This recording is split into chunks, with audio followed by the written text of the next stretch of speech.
একবার এক জঙ্গলে রাজা সিংহ বসবাস করত। সবার মধ্যে তার খুব ভয় এবং সম্মান ছিল। কিন্তু রাজা সিংহের একটি সমস্যা ছিল, সে অনেক আলসেমি করত। সারাদিন ঘুমাত আর শুয়ে শুয়ে সময় কাটাত। একদিন জঙ্গলের সব ছোট প্রাণীরা মিলে একটি পরিকল্পনা করল।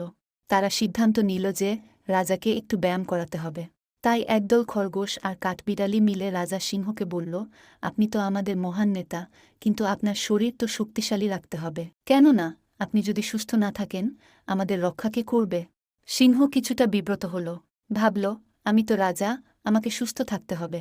তাই সে ছোট প্রাণীদের সাথে দৌড়াতে শুরু করল। প্রথমে একটু কষ্ট হচ্ছিল, কিন্তু ধীরে ধীরে সে মজা পেতে লাগল। রাজা সিংহ দেখল ব্যায়াম করলে তার শক্তি বাড়ছে এবং সে আগের চেয়ে আরও বেশি শক্তিশালী হচ্ছে। এখন সে আর আলসেমি করে না, সবসময় জঙ্গলে ঘুরে বেড়ায় আর খেয়াল রাখে যেন সব প্রাণী নিরাপদে থাকে। এইভাবে সিংহ নিজেও মজা পেয়ে গেল, আর ছোট প্রাণীরাও খুশি হল যে তাদের